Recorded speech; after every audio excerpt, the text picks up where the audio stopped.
இன்றைய நற்செய்தி லூக்கா எழுதிய தூய நற்செய்தியிலிருந்து வாசகம். ஆண்டவரே, மாட்சி உமக்கே. அதிகாரம் 2, இறை வார்த்தைகள் 22 முதல் 40 முடிய.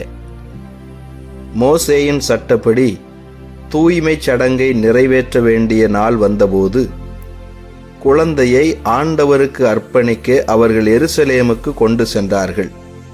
ஏனெனில் ஆண் தலைப்பேறு அனைத்தும் ஆண்டவருக்கு அர்ப்பணிக்கப்படும் என்று அவருடைய திருச்சட்டத்தில் எழுதியுள்ளது. அச்சட்டத்தில் கூறியுள்ளவாறு 2 மாடப்புறாக்கள் அல்லது 2 புறா குஞ்சுகளை அவர்கள் பலியாக கொடுக்க வேண்டியிருந்தது. அப்போது எருசலேமில் சிமியோன் எனும் ஒருவர் இருந்தார். அவர் நேர்மையானவர், இறை பற்று கொண்டவர், இஸ்ரேலுக்கு வாக்களிக்கப்பட்ட ஆறுதலை எதிர்பார்த்திருந்தவர். தூய ஆவியை அவர் பெற்றிருந்தார். ஆண்டவருடைய மெசியாவை காணும் முன் அவர் சாகப் போவதில்லை என்று தூய ஆவியால் உணர்த்தப்பட்டிருந்தார். அந்த ஆவியின் தூண்டுதலால் அவர் கோவிலுக்கு வந்திருந்தார். திருச்சட்ட வழக்கத்திற்கு ஏற்ப செய்ய வேண்டியதை குழந்தை இயேசுவுக்கு செய்து முடிக்க பெற்றோர் அதனை உள்ளே கொண்டு வந்தபோது சிமியோன் குழந்தையை கையில் ஏந்தி கடவுளை போற்றி, ஆண்டவரே, உமது சொற்படி அடியான் என்னை இப்போது அமைதியுடன் போகச் செய்கிறீர். ஏனெனில் மக்கள் அனைவரும் காணுமாறு நீர் ஏற்பாடு செய்துள்ள உமது மீட்பை என் கண்கள் கண்டுகொண்டன. இம்மீட்பே பிற இனத்தாருக்கு வெளிப்பாடு அருளும் ஒளி. இதுவே மக்களாகிய இஸ்ரேலுக்கு பெருமை என்றார். குழந்தையை குறித்து கூறியவை பற்றி அதன் தாயும் தந்தையும் வியப்புற்றனர். சிமியோன் அவர்களுக்கு ஆசி கூறி அதன் தாயாகிய மரியாவை நோக்கி, இதோ இக்குழந்தை இஸ்ரேல் மக்களுள் பலரின் வீழ்ச்சிக்கும் எழுச்சிக்கும் காரணமாக இருக்கும், எதிர்க்கப்படும் அடையாளமாகவும் இருக்கும். இவ்வாறு பலருடைய மறைவான எண்ணங்கள் வெளிப்படும். உமது உள்ளத்தையும் ஒரு வாள் ஊடுருவி பாயும் என்றார். ஆசேர் குலத்தை சேர்ந்த பானுவேலின் மகளாகிய அன்னா எனும் இறைவாக்கினர் ஒருவர் இருந்தார். அவர் வயது முதிர்ந்தவர், மனமாகி 7 ஆண்டுகள் கணவரோடு வாழ்ந்த பின் கைம்பெண் ஆனவர். அவருக்கு வயது 84. அவர் கோவிலை விட்டு நீங்காமல் நோன்பிருந்து மன்றாடி அள்ளும் பகலும் திருப்பணி செய்து வந்தார். அவரும் அந்நேரத்தில் அங்கு வந்து கடவுளை புகழ்ந்து எருசலேமின் மீட்புக்காக காத்திருந்த எல்லாரிடமும் அக்குழந்தையை பற்றி பேசினார்.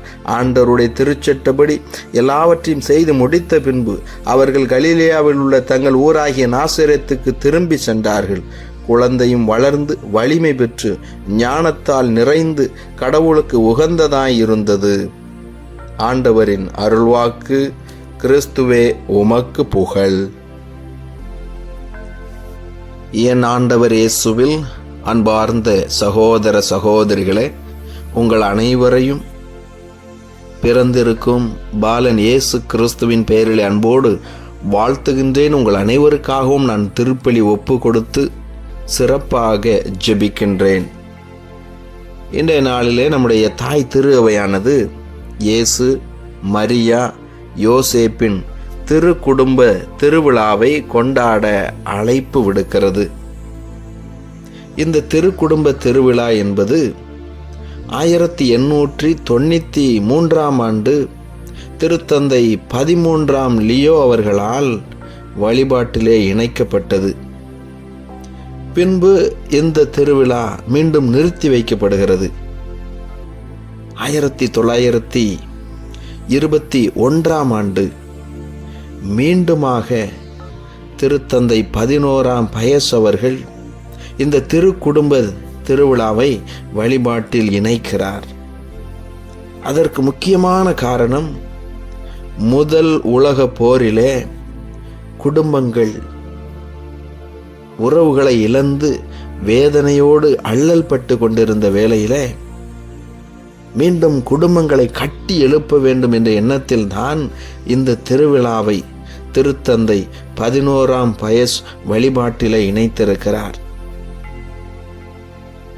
இன்னுமாக கிறிஸ்துமஸ் பண்டிகையை கொண்டாடிய பின் வரக்கூடிய ஞாயிற்றுக்கிழமையிலே இந்த திருக்குடும்ப திருவிழா கொண்டாடப்பட வேண்டும் என்ற நிலை என்பது 1969ஆம் ஆண்டில்தான் உறுதி செய்யப்பட்டிருக்கிறது.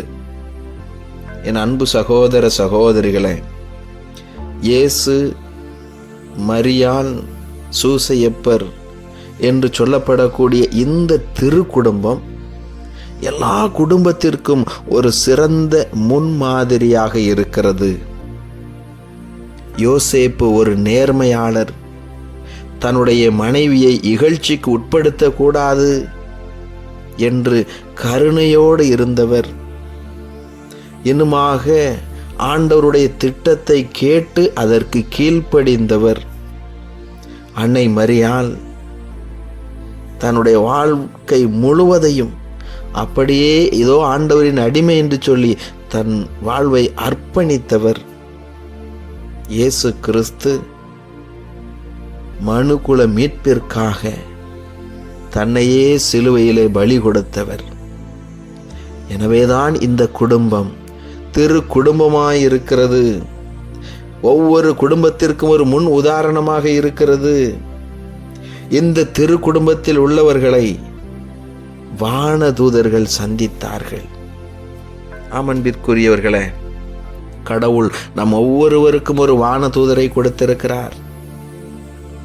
இதோ இந்த மூவருக்கும் வானதூதர் காட்சி கொடுத்து அவர்களிடத்திலே பேசியதையெல்லாம் நாம் விவிலியத்திலே வாசிக்கிறோம். இன்று நம்முடைய குடும்பத்திலும் வானதூதர் பேசுகிறார். நாம் செவி கொடுக்கின்றோமா? இந்த திருக்குடும்பம் அன்னை மரியாள் கர்ப்பிணி பெண்ணாக இருக்கிறார். சூசையப்பர் அரசருடைய கட்டளைக்கு கீழ்ப்படிந்தவராய் கணக்கு கொடுப்பதற்காக பெத்லெஹேமுக்கு வருகிறார். கர்ப்பிணி பெண்ணாய் இருந்த நிலையிலே இந்த சூசையப்பருக்கும் அன்னை மரியாளுக்கும் தங்குவதற்கு பெத்லெஹேமிலே வீடு கிடைக்கவில்லை. அவருக்கு அங்கே வீடு கொடுப்பதற்கு ஆட்கள் இல்லை. நம்முடைய குடும்பத்திலும் இதுபோல பிரச்சனைகள் உண்டு. இதோ சொந்தமாக வீடு இல்லை, நமக்கென்று நிலம் இல்லை, உறவுகள் இல்லை. திரு குடும்பத்திற்கும் இதே பிரச்சனை இருந்தது. எனவே அன்பிற்குரியவர்களே, திரு குடும்பம் என்பது எப்பொழுதுமே எல்லா வளங்களையும் கொண்டு, எல்லா நலன்களையும் கொண்டு, எல்லா வசதிகளோடும் இருப்பது மட்டுமல்ல. வாழ்விலே தோல்வி உண்டு, நோய்கள் உண்டு, கடன் பிரச்சனைகள் உண்டு, இழப்புகள், அவமானம் எல்லாம் உண்டு. இந்த திரு குடும்பத்திலும் அது இருந்தது. இயேசுவை குறித்து இல்லாதது பொல்லாதது எல்லாம் சொன்னார்கள். இதோ சூசையப்பர் இறந்து போய்விடுகிறார். அன்னை மரியாள் ஒரு விதவை பெண்ணாய் அந்த திருமகன் இயேசுவை வளர்த்தெடுக்கிறார். இந்த திருக்குடும்பத்தை ஞானிகள் வந்து சந்தித்தார்கள். இந்த திருக்குடும்பத்தை இடையர்கள் வந்து சந்தித்தார்கள். அன்பிற்குரியவர்களே, நாம் கடவுளுக்கு உகந்த குடும்பமாய் இருக்கிற பொழுது கடவுள் நமக்கு உகந்த மனிதர்கள் வழியாய் நம்மை சந்திப்பார், நம்மை மகிழ்ச்சிப்படுத்துவார், நமக்கு ஆசீர்வாதங்களை கொடுப்பார். இதோ இந்த திருக்குடும்பம்தான் துன்ப வேளையில கடவுளால் எச்சரிக்கப்பட்டு எகிப்திற்கு தப்பி ஓடியது. ஒரு அகதியைப் போல குடும்ப நலனிற்காக இந்த குடும்பம் எகிப்திற்கு தப்பி ஓடியது. அன்பிற்குரியவர்களே, இன்று குடும்பத்திற்காக எத்தனையோ நபர்கள் தாங்கள் பிறந்த தங்களுடைய சொந்த ஊரை விட்டு ஒரு அகதியைப் போல உழைப்பு தேடி, படிப்பு தேடி உறவுகளுக்காய் தங்களை அர்ப்பணித்து கொண்டிருக்கிறார்கள். எனவே இந்த திருக்குடும்ப திருவிழா நாட்களிலே ஒருவர் மற்றவரை, குடும்பத்திலே கணவன், மனைவி, பிள்ளைகள் ஒருவர் மற்றவரை அன்பினால் தேற்ற வேண்டும். ஒருவர் மற்றவருடைய தியாகத்தை புரிந்து கொண்டு வாழ வேண்டும். என் அன்பிற்குரியவர்களே, குறைபாடுகள் உண்டு, இழப்புகள் உண்டு. அவற்றிற்கு மத்தியில் இன்பத்திலும் துன்பத்திலும் உடல் நலத்திலும் நோயிலும் நான் பிரமாணிக்கமாய் இருப்பேன் என்று கொடுத்த வாக்குறுதியை நாம் மீறாமல் இருக்க வேண்டும். இதோ இயேசு கிறிஸ்து அறிவிலும் ஞானத்திலும் சிறந்து வளர்ந்தார், பெற்றோருக்கு கீழ்ப்படிந்தவராயிருந்தார். அதுபோல பிள்ளைகள் நன்றி உள்ளவர்களாக ஞானமிக்க தலைவர்களாய் வளர வேண்டும். எனவே இந்த குடும்ப திருவிழாவிலே பிளவுபட்டு கிடக்கக்கூடிய குடும்பங்கள் எல்லாம் ஒன்றிணைய வேண்டும். நம்முடைய குடும்பம் அன்பினால் கட்டி எழுப்பப்பட வேண்டும் என்று சொல்லி ஜெபிப்போம். இயேசுவுக்கே புகழ், மரியே வாழ்க. மன்றாடுவோமாக. குடும்ப திருவிழாவில் ஆண்டவரே உம்மை போற்றி புகழ்ந்து உம்மை ஆராதிக்கிறோம், உமக்கு நன்றி செலுத்துகிறோம். இந்த புதிய நாளை கொடுத்ததற்காக நன்றி ஆண்டவரே. இந்த நாளிலும் நீரே எங்களுக்கு உதவி செய்ய விரைந்து வாரும், எங்களோடு தங்கும் ஆண்டவரே. கடந்த நாட்களில் ஆண்டவரே நீர் செய்த எல்லா நன்மைகளுக்கும் நன்றி செலுத்துகிறோம். 2023ஆம் ஆண்டு முழுவதுமாய் ஆண்டவரே நீர் எங்களுடைய வாழ்க்கையில எத்தனையோ அனுபவங்களை கொடுத்திருக்கிறீர், எத்தனையோ நன்மைகளை செய்திருக்கிறீர், எத்தனையோ வாய்ப்புகளை கொடுத்திருக்கிறீர், உறவுகளை நண்பர்களை கொடுத்திருக்கிறீர். எல்லா ஆசீர்வாதங்களுக்கும் நன்றி செலுத்துகிறோம். இந்த ஆண்டு முழுவதுமாய் ஆண்டவரே நீர் செய்த எல்லா நன்மைகளுக்கும் நன்றி. எங்கள் குடும்பத்தை ஆசீர்வதித்ததற்கு நன்றி செலுத்துகிறோம். எங்கள் ஜெபம் கேட்டு எங்களை ஆசீர்வதித்ததற்கு நன்றி செலுத்துகிறோம். எங்களுக்காக ஜெபித்தவர்களுக்காக நன்றி செலுத்துகிறோம். எங்களுக்காக ஆன்மீக காரியங்களிலே துணை இருந்த உதவி செய்த எல்லா நபர்களுக்காக நன்றி செலுத்துகிறோம். இதோ இந்த நாளிலும் ஆண்டவரே நோயாளர்களையெல்லாம் ஒப்பு கொடுத்து ஜெபிக்கிறோம். விபத்தினால் நோய்களினால் பாதிக்கப்பட்டு இருக்கக்கூடிய பிள்ளைகளை நீரே தொட்டு குணப்படுத்துவீராக. கடன் பிரச்சனைகளிலிருந்து ஆண்டவரே உடைய பிள்ளைகளுக்கு முழுமையான விடுதலையை கொடுப்பீராக. இதோ எங்கள் குடும்பத்திலே இருக்கக்கூடிய வேதனைகள், கண்ணீர், கவலைகள் எல்லாம் மகிழ்ச்சியாய் மாற வேண்டுமா ஜெபிக்கிறோம். அன்று இஸ்ரேல் மக்களை ஆண்டவரே நீர் வழி நடத்தியது போல எங்களையும் வழி நடத்துவீராக. எங்களுக்கும் நீர் மீட்பை, வெற்றியை கொடுப்பீராக. குடும்பத்தை ஆசீர்வதித்தது போல ஆண்டவரே எங்கள் குடும்பங்களை நீர் ஆசீர்வதியும், எங்களோடு தங்கும். தந்தையே உம்முடைய பிரசன்னத்தினால் நீர் எங்களை நிரப்பும். தூய ஆவியானவரே உம்முடைய வழி நடத்துதல் எங்களுக்கு நிரம்ப கிடைக்க வேண்டும். உம்முடைய வான தூதர்களின் பாதுகாப்பில் ஆண்டவரே நீர் எங்களை வழி நடத்துவீராக. திருமண காரியங்களுக்காகவும், குழந்தை செல்வத்திற்காகவும், வேலை வாய்ப்பிற்காகவும் ஜெபிக்கக்கூடிய பிள்ளைகளை எல்லாம் ஒப்பு கொடுக்கிறோம். ஆண்டவரே ஒவ்வொருவரையும் ஆசீர்வதிப்பீராக. பிறக்க இருக்கக்கூடிய புதிய ஆண்டு ஆசீர்வாதத்தின் ஆண்டாக ஒவ்வொருவருக்கும் அமைய வேண்டுமா ஜெபிக்கிறோம்.